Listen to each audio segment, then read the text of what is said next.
Let me get to Anita Badu, Country Director, International Justice Mission, that's the IJM. Once again, thanks for making the time to join us. So let's begin with these four children. The children, as I have seen some evidence, you wrote to the Department of Social Welfare on the 30th of August, 2022, and you said, dear sir, request for the provision of social welfare services to rescued victims of human trafficking. That's your headline. Rescued victims of human trafficking. And then in paragraph 2 of your letter, you say, the Northern Regional Command of the Ghana Police Service, with the support of IJM, will be conducting a rescue operation targeted at securing 4 children from forced labor trafficking. Forced labor trafficking in the fishing industry on the Volta Lake in Zabzugu district. This is what they are referring to. Now, you got a reply from the district social welfare, whom you had written to, and they had gone there, spoken to the relatives, spoken to people in the area, as is normally done in social welfare reports, or what in court we call social inquiry reports. Now, they note the first child, a female, 11 years, and they said, this is the status of that girl. Mother, they named the mother. Status, the mother is alive. Father, you name the father. Then you go to the second child. That child, you give age 7. Mother, status alive. Father, status alive. You name them as well. Number 3 is a female, 11 years. Mother, you name the mother. They name the mother and say the mother is deceased. The father, they say the father, they name the father and say the father is alive. And the final child, the last child, is female, 4 years old. They show that they give you the mother's name, the mother is deceased, the father is alive. Now, they make this recommendation after this observation. So I read the observation. The observation says, it has been observed that the 4 children were not trafficked. Those are emphatic words. Were not trafficked into the community, but were sent there as a result of poverty and the death of the biological mother of 2 of the children. It is instructive to know that all the children are not attending school, as at the time of rescue. They were engaged in helping their caregivers to make ends meet. Recommendation by the social welfare. In view of the findings made in the community and the detailed understanding of the victim's situation, coupled with the community reservations on how the 4 children were removed from the community and placed into social care as suspected victims of trafficking, I recommend the 4 children should be sent back to the community for reunification with their respective families. IJM should consider provision of livelihood support to the parents and caregivers to enable them to take proper care of the children and enroll them in school in the community. How do you now respond to, what do you now say to your response where you say there is considerable material inaccuracies in the documentary or the report? Thank you very much for that, Samson, and this opportunity to speak on this issue. I continue to say that there are factual and material inaccuracies in the documentary that was presented. But first of all, let me speak a bit about IJM Ghana and the work that we do. I believe there have been references to 2015. That is when IJM Ghana was established in Ghana.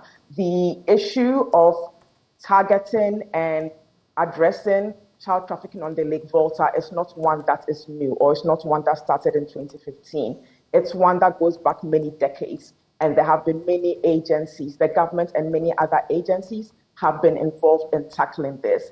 IGM's main approach in seeing that the issue of child trafficking and exploitation, I should highlight, in Ghana and in other abuses across the world, is to support and strengthen our public justice systems in being able to deal with this issue. And that cuts across a broad range of areas.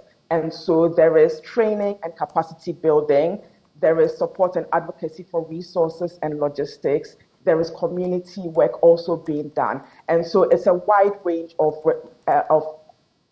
areas or targets that we work towards. And so victim rescue or victim relief and restoration is just one out of a broad range of areas that we look at for successful work in this area.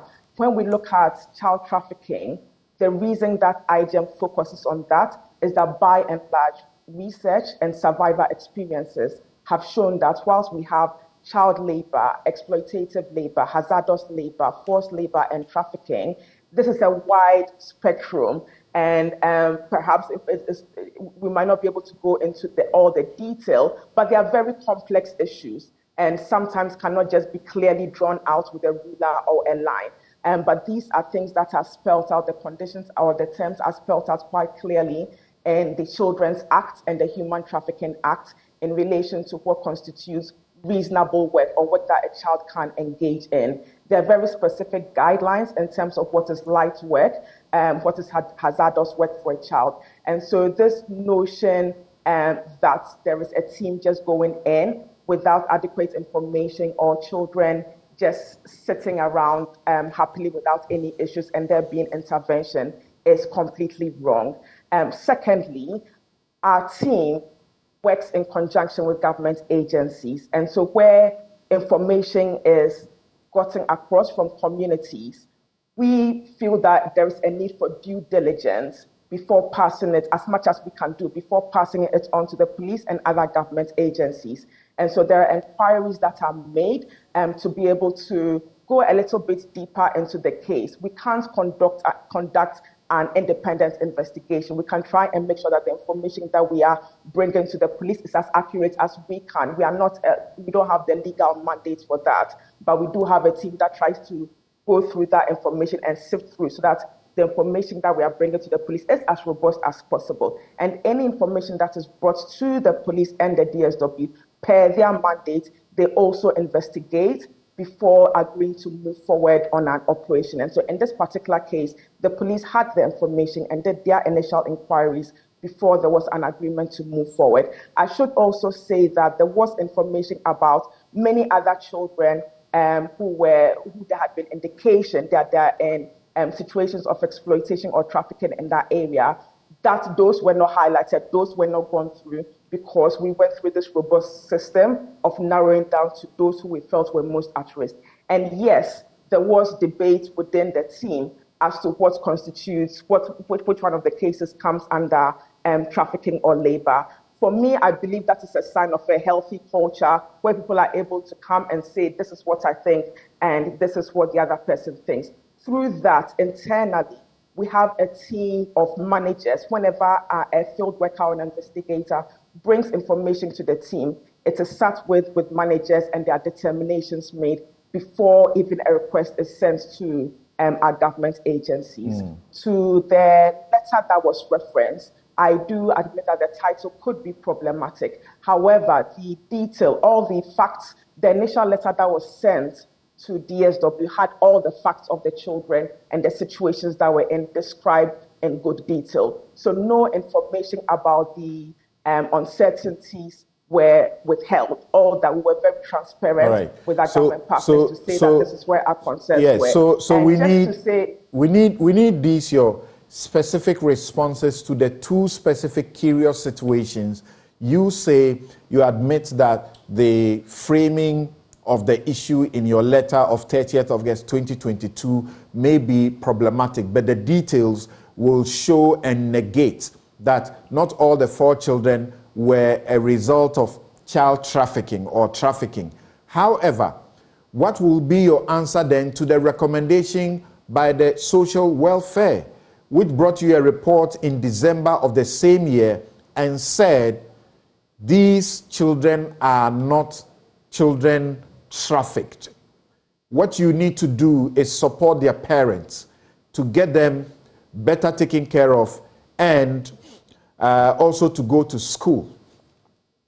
So the actual recommendation that was received from let me go back. Let's not forget that there was a 7-year-old boy in this group of children who it was quite clear that he was working on the lake and also farming, and he had been told that this is why you are here, this is your purpose. And I don't think any one of us would deny that that is an issue, that is a problem. He wasn't in school and he was working long hours on the lake. Once that is done, he goes onto the farm. I wouldn't want my 7-year-old to be in that situation. Nobody would want that to happen to their child. Exploitation. And so that was the key prompt, where you have that concrete information on one child, but for the others are clear. When it comes to social work assessments, if there are a group of children in one situation, you can't say because I have concrete information on this, I'm going to leave the others. There's a probability that there could be a risk. And so you have to go in there and assess and then make a determination. And so when the DSW determination came, there were recommendations. Even though they were going back to their families, there were specific recommendations as to which family members they would be going to and why that was. And the reason was that they would be safer in those with those other family members, and they would have the opportunity to actually go to school and continue with their well-being and development. And our team provided support through that process. And as we talk about economic empowerment and support, our team works alongside DSW for each case that we are working on to assess the situation of the child protection and child well-being. So my question again, and the public would like to know, why didn't you use their recommendations? We know that people may make errors, and you say you are depending on the collaboration of state agencies, including the police. Well, the police is not always correct. Sometimes they make mistakes. It's gone to court. Like I asked Afre, so why did the court also look through and incarcerate these people and so on, the woman particularly, and cause these two men to spend their livelihood fighting a court case and so on? The thing is that the courts will also not always get it right. Sometimes these things happen. But where you have been told by the important partner that these are not trafficked children, this is what to do with them, why do you do otherwise? I don't believe that we have done otherwise. In each case that we've worked with a DSW, we have what we call reintegration. And so there's a list of where the family may be, where there are gaps, and where support needs to be in. We have provided support to over 300 children to their families, and whether it's charcoal business, whether they want to go to market and do a trade. We have provided support for paying or providing support for children who are going to school. Their stationery they need to get, sewing machines for people girls who want to go into seamstress trading. We have provided support for family, economic empowerment for families. In these two cases that have been highlighted, I'll start off with Amlade. The children did have contact with their mother even when she was incarcerated. There was an assessment done of a family member, and there was support put in place for her for a business, and the children were also supported through their educational needs. And again, with the other case, Hilltop, that was identified, there was support put in place for the family members. Other children were integrated to the family members that had been identified as safe. And so we look at the holistic well-being. In as much as our core mandate is supporting the justice system, we also believe very, very strongly that the well-being of the child is paramount. And when it comes to well-being of the child, the support system and the system of care is also important. And so all that is part of our programming. Okay. And so to just take a little part of our programming and overemphasize it and claim that is what is driving all our work. So you see, Anita, the journalist dealt with facts that you cannot dispute. So why are you still blaming the journalist? Well, I don't know where, I don't know that I can say I'm blaming the journalist. I am saying that there are inaccuracies in what is portrayed, or it's not the full picture of the work that goes on. What is inaccurate about using your own request and the report from the social welfare to point to the glaring facts that they are not traffic kids? What is inaccurate is that we cannot independently make a determination to move out and intervene. That intervention comes through the police processes and through their hierarchy and through their management, systems. That is what is inaccurate. Okay. The police assess, the police intervene, the police take action. We provide support through the cases. Okay. So the next curious issue, granted that what you're saying is something we can work with, how come someone gets incarcerated because of your work for trafficking a child, and then a partner organization goes to the rescue of that person who had no lawyer and was jailed because of the information you churned out together with the police and your partners, of course, with the exception of the Department of Social Welfare? We cannot blame them because they gave inaccurate information. Now, I don't know if this was put before the court. Obviously, if it was, they wouldn't be the woman would not be incarcerated. But the curious question now is, how come a partner organization who is found to actually use your office and use a SIM card used by someone who has been head of your institution or an officer of your institution, now goes to the rescue of this woman, gets her out of jail midway, and celebrates that to the world, and also says that the woman was falsely convicted when the conviction was a product of your work, and then uses that to raise funds? How do you respond to that? Thank you. So in this particular case, I want to also be clear that the case was presented to court and the plea was guilty. And so once a guilty plea has been given, the sentence comes through and goes through. That was done. That is what, let me say, the rule of law or the process of law followed. And within the court system, even though Amlade did not have legal representation, due processes that would need to be followed when one does not have legal representation were followed. However, I think that there is always a human side. We are not robots that are just moving, doing things left, right, and center, regardless of the impact. I think there was a human side, and that was felt with the team. And so this is where the decision was made for a referral. A referral was made to the Sudro Institute for some legal support, because it was felt that there was that emotion that she hadn't had legal support, and that referral was made. Sudro Global Institute is a partner from a global organization, and there was a member of their staff who was based in Ghana. Because of the global relationship, an offer was made for him for an office space within the office. Aside from this case, there is no other collaboration or working together with. Again, because of the human side and the emotion, it was felt that if there is something that this team can do, then the referral was made. But there was no other conversation or collaboration aside from that. Now, what they put on their website or how things flow from that side, I cannot really speak into that. Okay. You say it's incredibly concerning, but in your statement, you seem to suggest that you want to learn from what has happened. I don't get that sense from you as this morning. We are always a learning organization, and we learn case by case, operation by operation. And so I believe there was reference made about the way operations were done in 2017 or prior to 2017. We've taken a lot of lessons from that, and a lot of dialogue. What we really pride ourselves on is building good relationship with our government partners. And so having dialogue as to what can work better, and together moving forward in that. And so with this, yes, of course, things did not go 100% to plan, or as we would put it, but there are lessons to be learned, and we'll move forward with that. We always look to learn. We always look to grow. Processes were followed. Do I hear you? Do I hear you admit that something went wrong in this operation?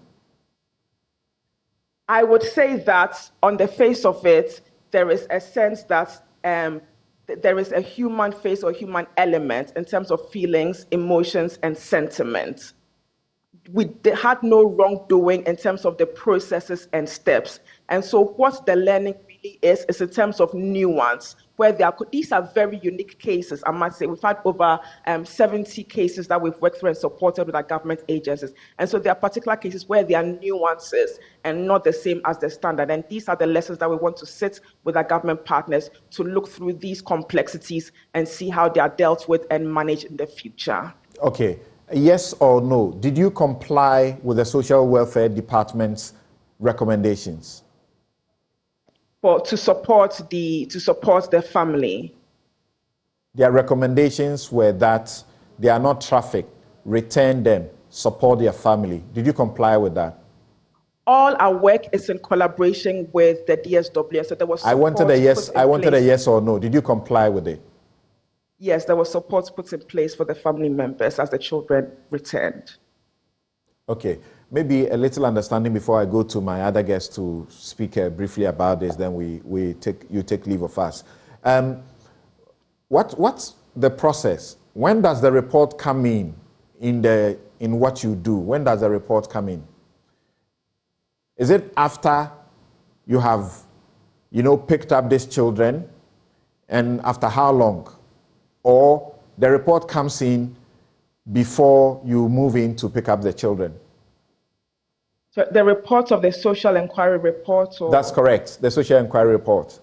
No, the social inquiry report is done afterwards.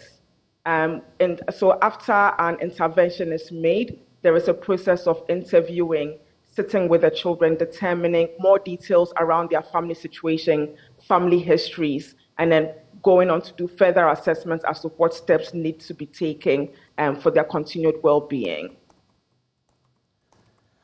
Okay, so last thing, you don't feel some of your members may be under pressure to get children because you give them targets, and as we heard one of your officers say to the investigator who they managed to get either employed in your organization or somehow, that this may lead to some people doing the wrong thing?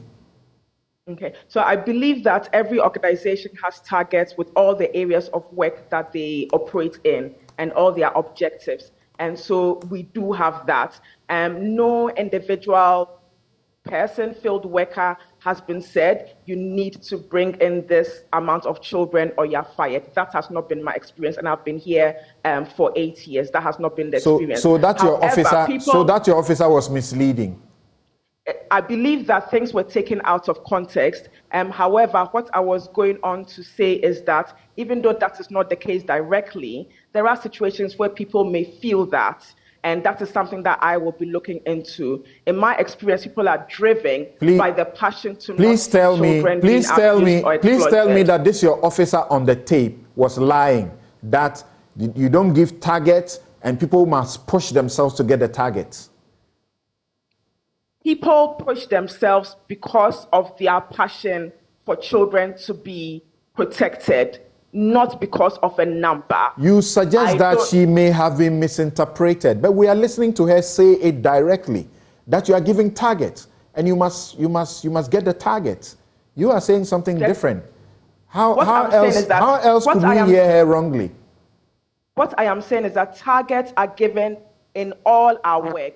So targets in all our work that we measure, and we are measuring because we want to see that our work is having impact and there is change happening in this work that we are doing. Yes, so if we're doing this work and we're not measuring back to my question, and I need a direct answer. And it was actually not one officer, as we understand, 3 officers, all saying the same thing, that you are giving them targets and they need to go in, grab and move.